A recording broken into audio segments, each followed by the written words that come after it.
오늘 하나님께서 우리에게 주시는 말씀은 민수기 3장 1절에서부터 13절까지의 말씀입니다. 민수기 3장 1절에서부터 13절까지의 말씀을 저와 여러분이 한 절씩 교독하시고 마지막 13절을 함께 읽겠습니다. 여호와께서 시내산에서 모세와 말씀하실 때에 아론과 모세가 낳은 자는 이러하니라. 아들들 이름을 이러하니 장자는 나답이요 다음은 아비후와 엘르아살과 이다말이니 이는 아론의 아들들의 이름이며 그들은 기름 부음을 받고 거룩하게 구별되어 제사장의 직분을 위임받은 제사장들이라.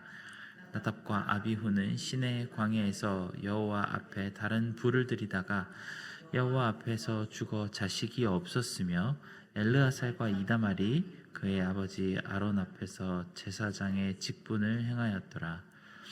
여호와께서 또 모세에게 말씀하여 이르시되 레위 지파는 나아가 제사장 아론 앞에 서서 그에게 시종하게 하라.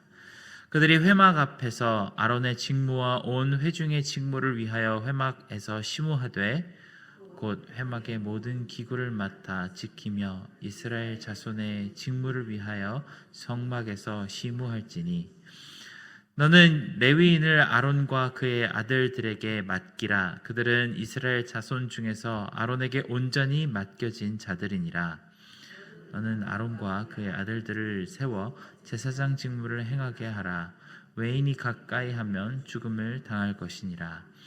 여호와께서 모세에게 말씀하여 이르시되 보라 내가 이스라엘 자손 중에서 레위인을 택하여 이스라엘 자손 중에 태를 열어 태어난 모든 자를 대신하게 하였은즉 레위인은 내 것이. 함께 읽겠습니다. 처음 태어난 자는 다 내 것임은 내가 애굽 땅에서 그 처음 태어난 자를 다 죽이던 날에 이스라엘의 처음 태어난 자는 사람이나 짐승을 다 거룩하게 구별하였음이니 그들은 내 것이 될 것임이니라. 나는 여호와니라. 아멘. 어제 2장에서 하나님의 진영을 구성하는 말씀이 나온 후 곧바로 이어지는 내용은 이 진영의 정중앙에서 섬기는 사람들을 임명하시는 장면입니다. 각 진영의 포지션이 특별한 이유와 목적을 가지고 구성된 것처럼 가장 중앙에서 하나님의 성막과 성궤를 관리하는 사람들에 대해서는 하나님이 특별한 권한으로 불러서 세우십니다. 그리고 그들 외에는 어떤 사람도 드리지 못하게 하는 그런 말씀이 오늘 본문 속에 담겨 있습니다. 10절에 보면 너는 아론과 그의 아들들을 세워 제사장의 직무를 행하게 하고 외인이 가까이 하면 죽임을 당할 것이라고 말씀을 하십니다. 이게 현대적으로 현대적인 시각으로 보면 참 어떤 역할이 만약에 부족하다면 그 일을 대신할 수 있는 아무나 데려와서 그 자리에 고용하면 되는 것이 아닐까요? 심지어 요즘 뉴스에 보니까 사람이 아니라 AI가 수많은 인간의 업무를 대신하기까지 합니다. 한 뉴스에서 보니까 회사에서 인원 감축을 해야 되는데 누구를 자르고 누구를 승진시킬지를 AI가 데이터를 뽑아서 시행한다고 합니다. 정말 무서운 세상이죠. 법정에서도 AI가 판사를 도입한다는 말까지 있습니다. 심지어 작년에는 AI가 한 교회에서 설교를 했다는 뉴스까지 있습니다. 그리고 얼마 후에는 AI 기능이 탑재된 로봇이 오케스트라를 지휘했다는 소식도 있었죠. 그러다 작년 11월에는 정말 놀라운 소식이 있었습니다. 자연과학 분야의 노벨상을 AI로 이룬 연구가 전부 쓸어가 버렸다는 소식입니다. 참 우리는 이 무서운 세상에 살고 있습니다. 인간들이 자기들끼리 경쟁하는 것도 모자라서 기계와도 경쟁해야 하는 세상을 우리가 살게 될 줄은 정말 불과 얼마 전까지도 상상하지 못했던 일이었던 것 같습니다. 이런 모든 일에 있어서 우리는 기능을 최우선으로 두기 마련입니다. 어떤 사람이 역할을 맡았을 때 가장 효율적으로 가장 큰 효과를 얻어낼 수 있는지에 대해서 우리는 평가하며 각각의 포지션을 정하곤 합니다. 그것이 우리가 세상 속에서 보는 효율성입니다. 이 사회라는 커다란 기계 속에서 가장 잘 돌아가는 톱니바퀴를 찾는 것처럼 그렇게 사람을 대합니다. 하지만 오늘 말씀에 보면 하나님이 레위 지파를 선택하시고 이 아론의 집을 제사장의 지파로 부르시는데 그런 요소가 전혀 보이지 않습니다. 6절에 레위 지파는 나아가 제사장 아론 앞에 서서 그에게 시종하게 하라는 말씀은 그저 광야에서 부르신 그들에게만 국한된 내용이 아닙니다. 언젠가 예수 그리스도께서 영 단번에 완전한 제사를 드리시기 전까지 계속 대대손손 이어져야만 하는 특별한 직책이 바로 이 레위가 맡은 제사장의 직책입니다. 그 가운데 어떤 자손이 후대에 나타나서 이를 망칠지 모르고 얼마나 중요한 이 제사장의 직분을 왜곡시켜버릴지 전혀 모를 일입니다. 실제로 아론의 두 아들인 나답과 아비후는 4절에서 말씀한 것처럼 그들이 직분을 받은 지 얼마 되지 않아 자기 마음대로 여호와께 드리는 불을 피웠기 때문에 하나님의 징벌을 받아 죽게 되는 일이 발생합니다. 하지만 하나님은 그분의 온전하신 주권에 따라 레위 지파 자손들을 거룩한 제사장으로 정하십니다. 하나님은 이런 영원한 직분을 세우실 때 지금 우리가 하는 방식대로 이력서를 받으신 것도 아니고 공평하게 제비를 뽑아서 세우신 것도 아니었습니다. 레위가 특별히 정결한 사람도 아니었죠. 창세기 곰곰이 살펴보면 우리는 레위라는 이 시족격인 인물로부터 어떠한 특별한 거룩함도 발견할 수 없습니다. 오히려 야곱은 레위가 저지른 여러 일들 때문에 신랄하게 비판하는 내용을 유언으로 남기기까지 합니다. 하지만 오늘 말씀에 레위는 하나님의 것이다 라고 부르십니다. 12절에 이렇게 말씀하십니다. 보라, 내가 이스라엘 자손 중에서 레위인을 택하여 이스라엘 자손 중에 태를 열어 태어난 모든 자를 대신하게 하였은즉 레위인은 내 것이라 라고 말씀하십니다. 몇몇 학자들은 지난 화요일에 최순석 목사님 설교하신 것처럼 출애굽기 32장에 기록된 대로 황금 송아지를 만들었을 때 칼을 들고 범죄한 사람들을 죽이기 때문에 그들을 하나님께 헌신한 사람들로 세워서 제사장으로 만드셨다고 하는데 사실 이 아론의 집에 오늘 말씀처럼 제사장 직분을 맡기신 일은 32장보다 훨씬 앞선 28장에 등장하는 내용입니다. 그 후에도 아론이 황금 송아지 사건의 주동자적인 역할을 했지만 하나님은 제사장의 직분을 그의 집에서 빼앗지 않으셨습니다. 결국 우리는 왜 아론의 집이, 왜 레위 지파가 하나님 앞에 모든 백성들의 기도와 죄를 가지고 그 쉬운 자로 나가는 역할을 맡았는지 그 이유는 인간적인 시각으로 알 수가 없습니다.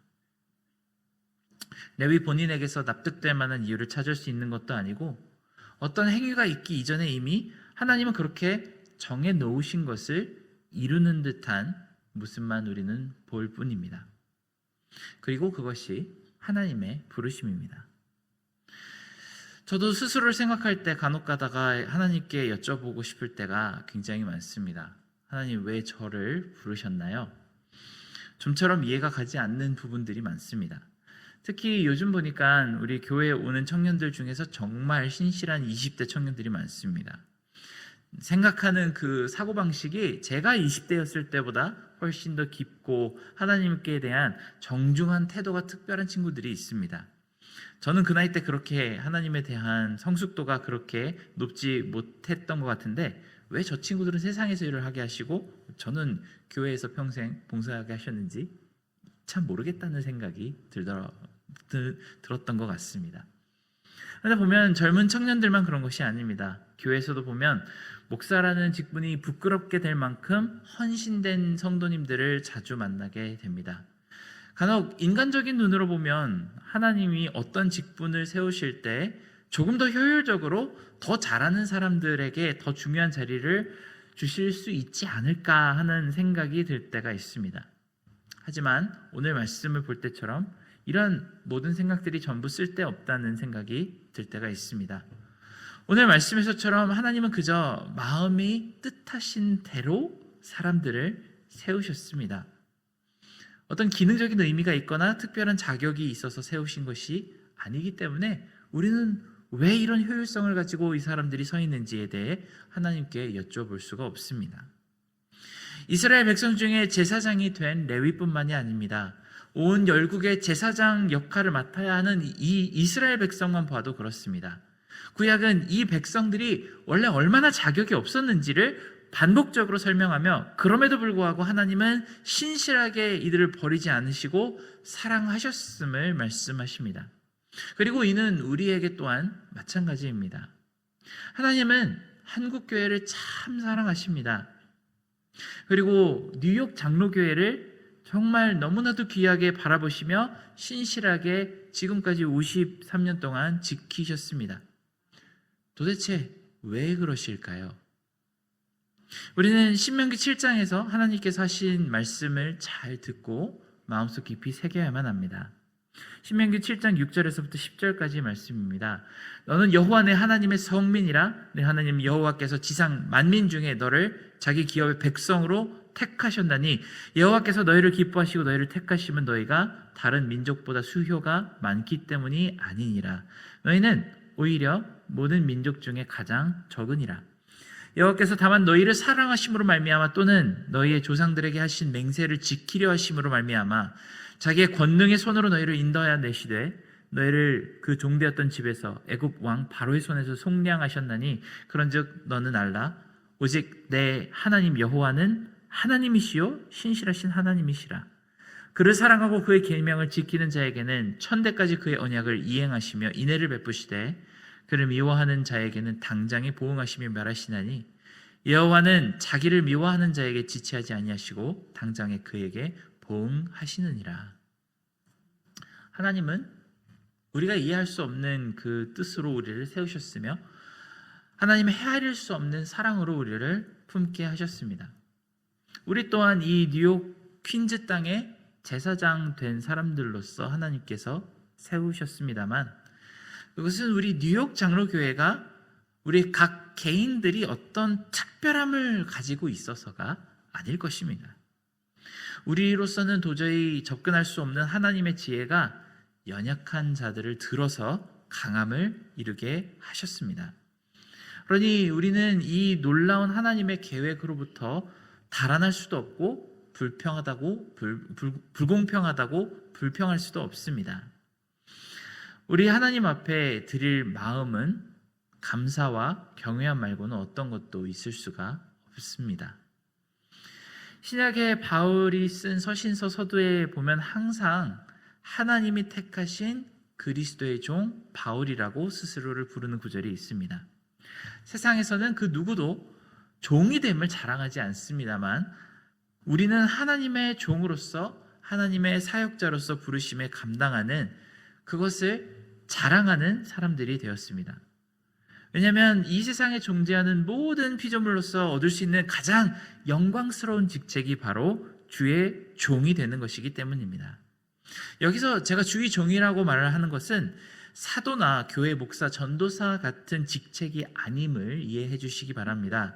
베드로 전서에 모든 사람들에게 너희는 택하신 족속이요 왕 같은 제사장이라고 하신 말씀에 따르면 이 자리에 모든 사람들이 하나님이 택하신 주의 종이기 때문입니다. 사랑하는 주의 종된 여러분, 하나님이 우리를 부르신 그 조건은 은혜 말고는 아무것도 없습니다. 우리는 하나님의 사역자가 될 자격이나 조건이 단 한 가지도 없지만 하나님이 그저 사랑하심으로 우리를 부르셨음을 기억하는 하루가 되시기를 바랍니다. 그 놀라운 섭리 앞에서 우리는 그저 감사함과 경외함으로 하나님 앞에 겸손히 무릎을 꿇게 되는 그런 하루가 되시기를 진심으로 축원합니다. 함께 기도하겠습니다. 사랑하는 하나님 아버지, 우리가 정말 어떠한 특별한 거룩함이 있어서도 아니고 우리의 마음의 정결함이 있어서도 아니고 오직 하나님께서 사랑하심으로 우리를 이 귀한 자리로 불러주셨음에 감사드리도록 우리의 마음을 붙들어 주시길 원합니다. 우리가 오늘 하루하루를 살아가면서 우리가 하나님께 부름받은 택하신 백성이요 왕과 같은 제사장임을 다시 한번 기억하고 하나님께서 주신 이 사명을 잘 감당하는 그런 하루 될 수 있도록 도와주시기를 간절히 원하옵나이다. 모든 이름 위에 떼내신 예수 그리스도의 이름 받들어 기도드렸습니다. 아멘.